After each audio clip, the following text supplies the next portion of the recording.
Hi everyone, it's Karen here. Welcome to another video with me, and today I'm going to share with you how I created this bright little card using a variety of distress oxides and featuring the fairy couple as the main image. Someone asked me a few weeks ago if we could create some smaller sized cards, so here's my answer for you. 9.5 centimeters squared is the main panel, and then the finished size is 11 centimeters with both of my borders. So the stamps that I'm going to be using, as I said, fairy couple for the main image. I'm using Dandelion, which comes in a set of 3 stamps at the top. At the bottom here, I'm using Forest Creeper, which is one of the stamps from the recent release. And then Wild Berry, which is a 2-part stamp, and I'm using the smaller one here. I'm also using mini dots. Colours that I'm going to be using: peacock feathers, picked raspberry, and wilted violet. That's the main background colours. I've got seedless preserve for the edges. And then for my stamping, I've got Nocturne for the silhouettes, and I'm using Charming Pink in Versafine Clair for the other foliage. I'm also using Liquid Pearls, Hydrangea and White Opal to give me a little bit of texture in the berries at the bottom of the card. I've got my white Posca pen and I'm using a bit of paint. We'll get started. As I said, the size card that I'm going to be using is 9.5 centimeters square. I'm going to bring in my acetate because that's how I'm going to mix it on camera for you. I'm going to start with picked raspberry. And I'm just going to twist my ink pad onto my mat and spritz it with a bit of water. When I'm spritzing it, I want to make sure that I've wet the edges of where I've squished the stamp pad, because I don't want that on my card. And then I'm just going to dab my card into the ink all over it. First colour done, and I'm going to repeat that with peacock feathers and wilted violet. Now, I'm going to dry it between each application of colour. I've got pink all over.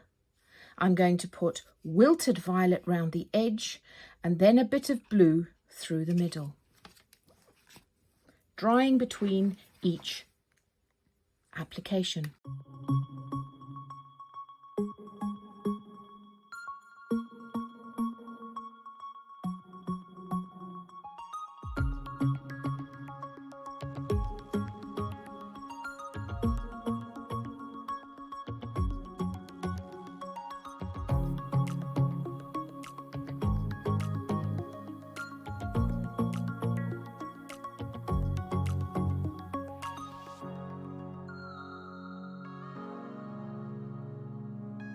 And that's our main background done, nice and dry. You can see that what I did was, as I put full coverage of the pink, then I went round the edge with my wilted violet, and I put a few pieces of the peacock feathers down the middle. That's a very bright colour, so you want to take care with how much you put, otherwise it will overpower the whole design. Now, I've decided I'm going to orient this way so that when I stamp my fairy couple, that's not on straight, is it? When I stamp my fairy couple, I'm going to use some of that, there you go, some of that blue will be shining through. Inking it up with Nocturne, my favourite for black silhouette stamping. Really lovely crisp image every single time, and I always take my ink pad to my stamp and not the other way around, because I feel like I've got a bit more control that way. So the very first thing you're going to do is put the main image down. Then you've got some focal point to work around. One of the other things that I'm going to be using in this design is the masks, the circle mask set, and I'm going to be using the tiniest little one. I'm going to pop it over the center of this fairy couple. Take one of my smoothies and my wilted violet, which I used round the edge of my background. And I'm just going to, from the center of my mask, flick it out around this circle so that I'm going to create a glow around this lovely fairy couple.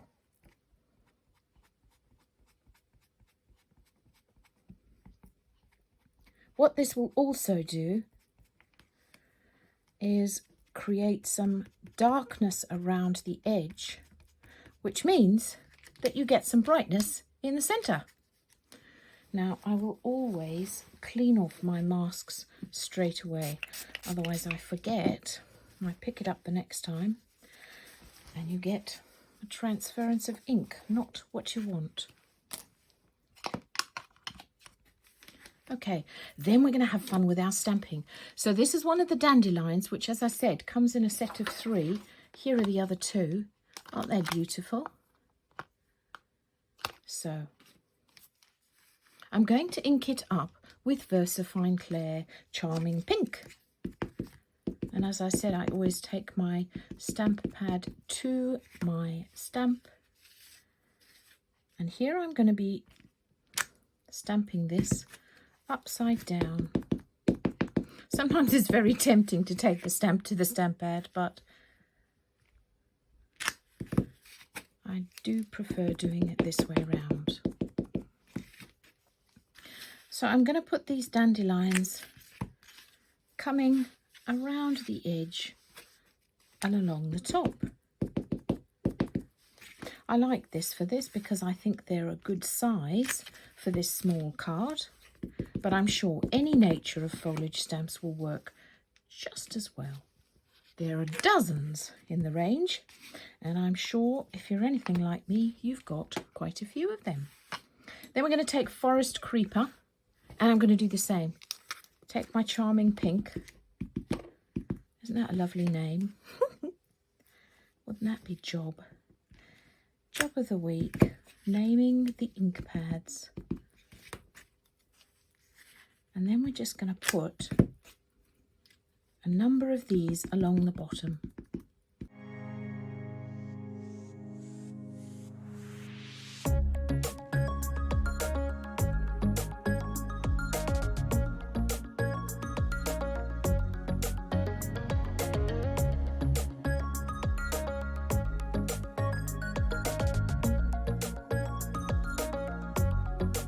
And you saw what I was doing as I was putting them at different heights along the bottom there.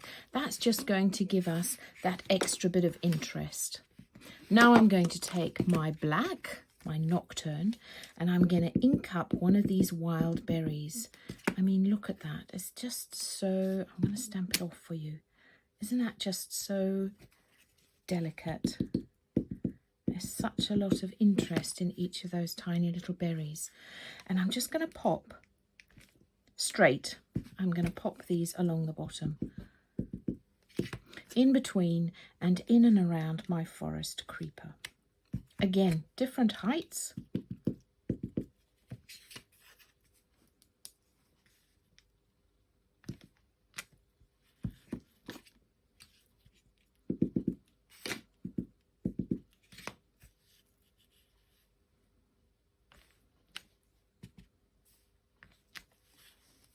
There we go.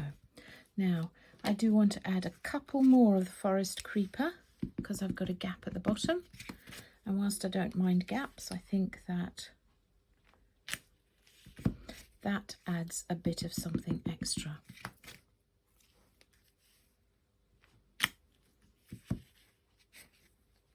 And one more, just a bit taller at the top over here. There we are. Now let me just pop these away for a second and flick this over for you, otherwise it's a bit distracting. Lovely. Now what I'm going to do is take my Seedless Preserve. That's the colour that I'm going to be using all around the edge.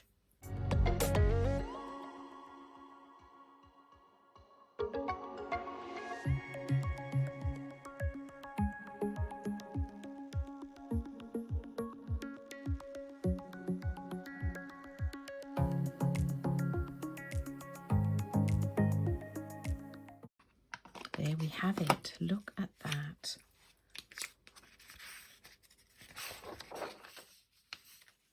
That gorgeous fairy couple. And depending on how much of that Seedless Preserve you put in, you could change the colour quite dramatically. Now I'm going to take my fairy couple again, and I'm just going to pop it, because it's clean, pop it back onto where I was, and take my white paint and just splatter it. You can use a Posca pen with this. I just like using my white paint here. Tiny bit onto my mat.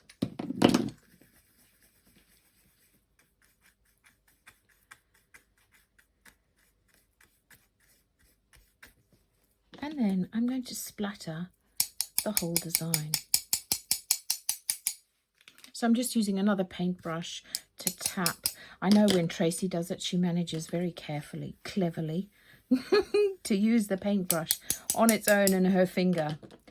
Not me. I need another paintbrush for some extra tapping.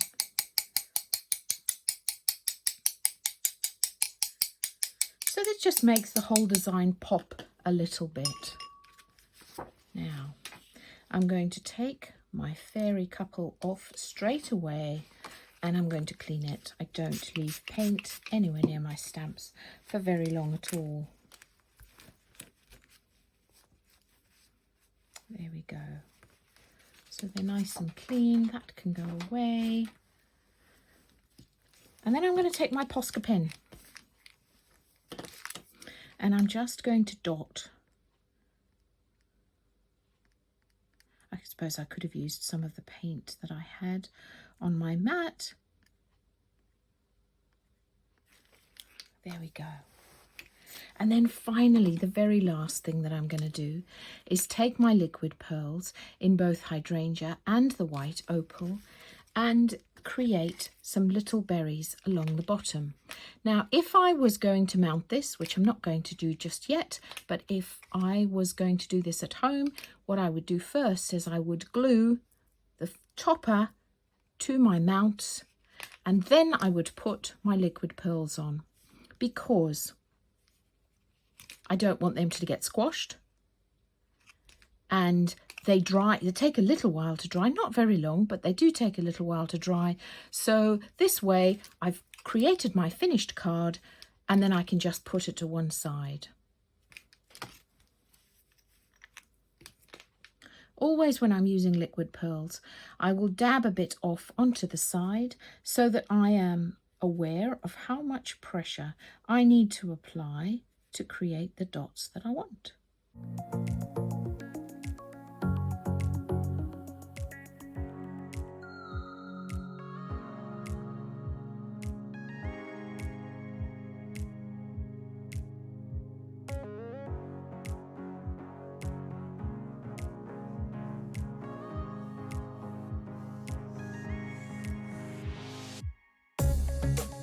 Now, there's one step that I forgot to tell you, and that was creating these dots at the top of the card. So I'll do it now, but really I would like you to do it before you apply these dots, because, I mean, it's not impossible because I'm going to do it here, but you're more likely to create a bit of a smudge, and we don't like smudges, do we? So some of these we're going to stamp in black, and some of these we're going to stamp using the charming pink.